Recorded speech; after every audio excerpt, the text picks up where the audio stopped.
प्रदोष व्रत करने वाले को भोजन नहीं करना चाहिए, ध्यान दीजिएगा। फलाहार करो, उसमें भी नमक का सेवन मत करो। प्रदोष व्रत में नमक का सेवन वर्जित होता है। कारण, क्या कारण होता है? उसका एक कारण माना गया है, नमक की वर्जितता। जिस समय पर एक नगर में एक ब्राह्मणी रहती थी, बहुत भाव से सुनिएगा, प्रदोष व्रत नमक को त्यागने का भाव। प्रदोष व्रत की किताब में भी मिल जाएगा आपको, आप पढ़ेंगे तो सुना होगा आपने। एक ब्राह्मणी रहती थी एक नगर में, उसका पति नहीं था, छोटा सा बालक एक साथ में रहता, छोटा सा बालक। अब ब्राह्मण के घर की धर्म पत्नी है, ब्राह्मण कर्मकांड करने वाला, पूजन करने वाला, पाठ करने वाला, अनुष्ठान करने वाला, पूजन करने वाला, मंत्र जाप करने वाला, भगवत भक्ति में डूबने वाला। ब्राह्मण तो चले गया, ब्राह्मणी बच्चे के साथ रह रही, क्या करे वो? अकेली निवास कर रही है, अकेली रह रही है। और ब्राह्मणी बच्चे के साथ भ्रमण करती रहती, घूमती, कहीं कहीं दर दर जाकर कुछ भिक्षा को मांग कर लेकर आ जाती। और भिक्षा लाने के बाद में उस भिक्षा को जब लेकर आती तो अपने बच्चे को भी खिलाती और स्वयं भी उसका पान करती। एक दिन ब्राह्मणी भ्रमण करते करते प्रदोष काल के समय पर शिव मंदिर में प्रवेश करी।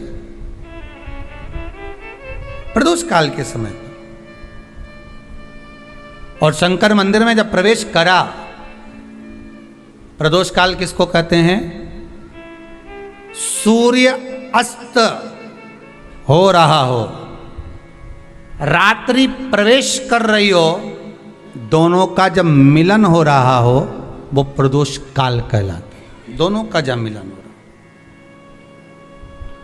सूर्यास्त हो रहा हो, रात्रि अपना चरण बढ़ाने के लिए आगे बढ़ रही हो, और दोनों का जब मिलन हो रहा है वो प्रदोष काल है, वो प्रदोष का समय है। ब्राह्मणी मंदिर में प्रवेश कर रही, जब ब्राह्मणी मंदिर में प्रवेश करी, मंदिर के अंदर पहुंची, प्रदोष काल का समय था, प्रदोष का समय चल रहा था।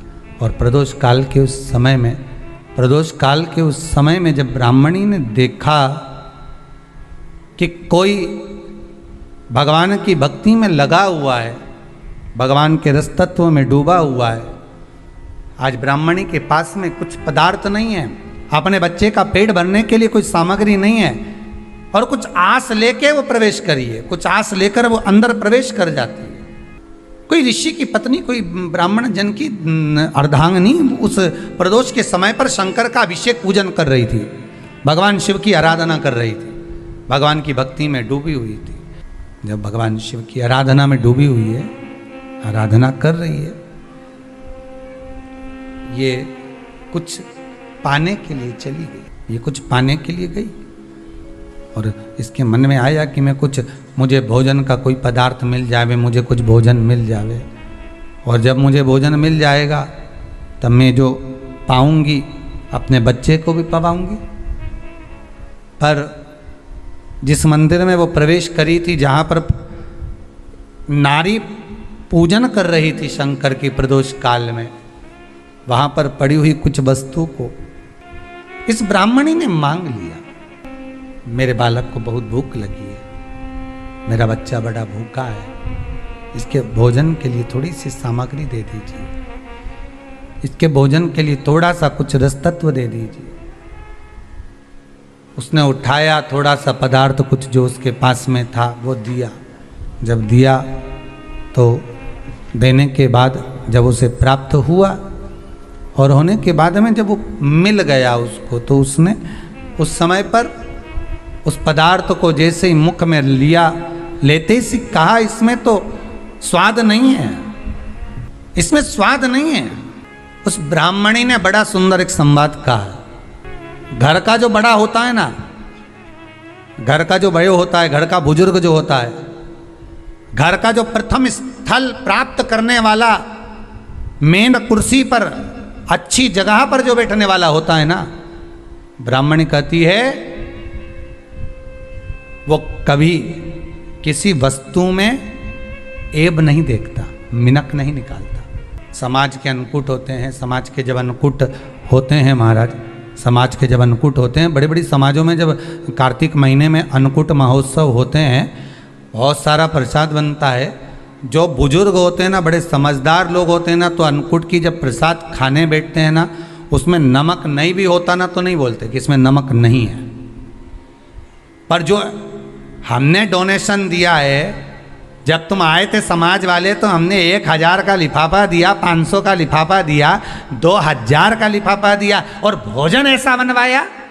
एक व्यक्ति वो जो खाकर चुपचाप चले गया, और एक व्यक्ति वो जिसने प्रसाद पर उंगली उठाई। इन दोनों को अन्नकूट की तारीख पे इनका नाम लिख लो, और अगला अन्नकूट आए तब दोनों की दशा देखना। एक जो चुपचाप खाकर चले गया, भगवान के प्रसाद को प्रसाद मानकर, प्रभु का दर्शन मानकर लेकर चले गया, वो उन्नति की सीढ़ी पर चढ़ता चले गया, और जो मिनक निकालता रहा वो साल भर खटर पटर की जिंदगी जीता रहा।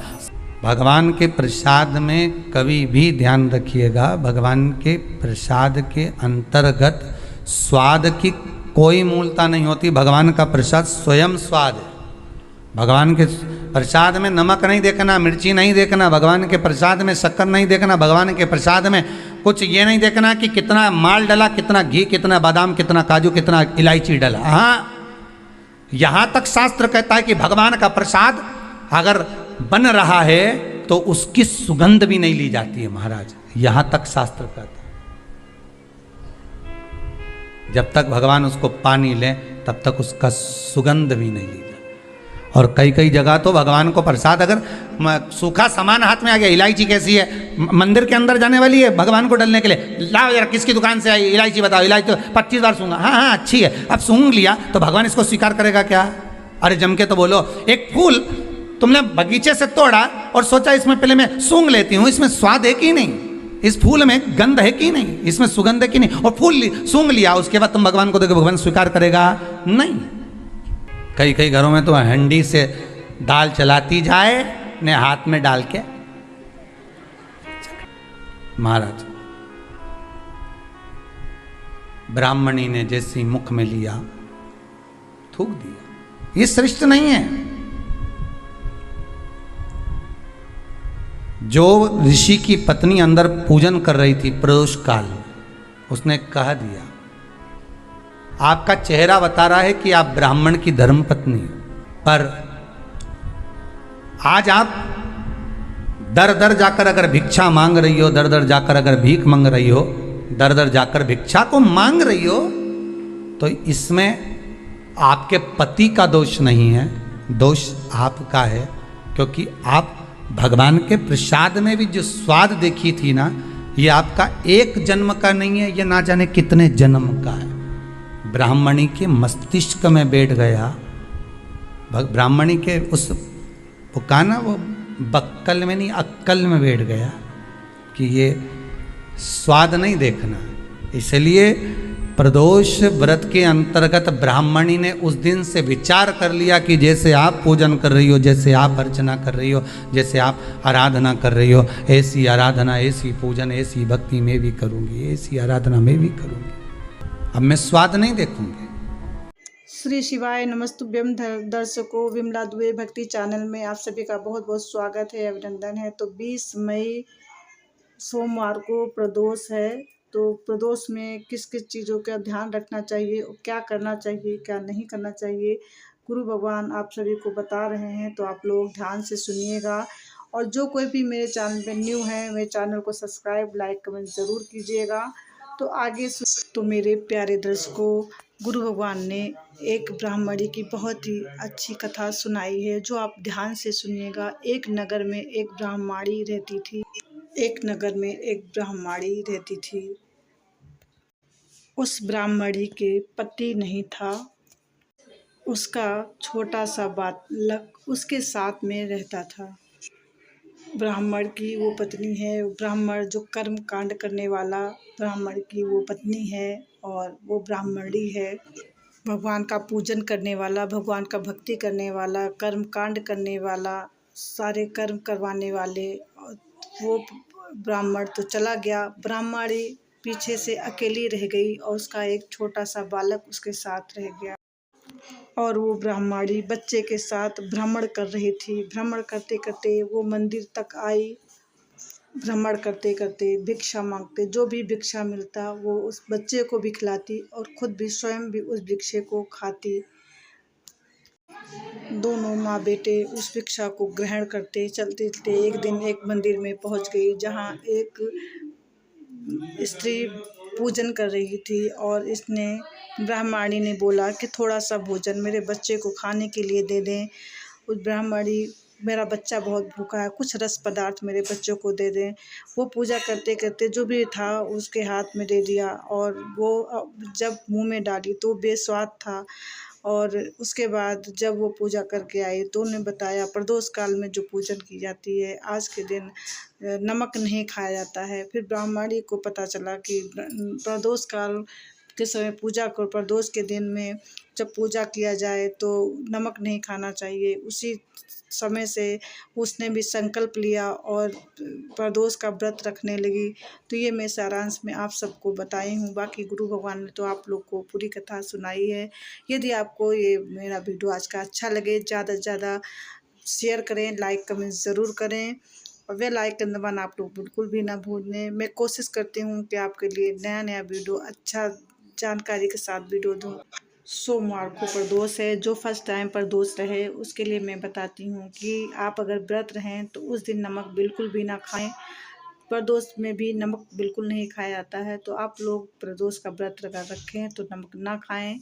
और कोई जानकारी आप सभी को लेनी है तो कमेंट बॉक्स में श्री शिवाय नमस्तुभ्यम लिखते हुए आप अपने क्वेश्चन को भी लिख सकते हैं, पूछ सकते हैं। मैं हर क्वेश्चन का आंसर देने का पूरा प्रयत्न करूंगी। तो दर्शकों, अब मैं चलती हूँ, तब तक के लिए कल फिर मिलते हैं नेक्स्ट वीडियो में। और नमस्कार, प्रणाम।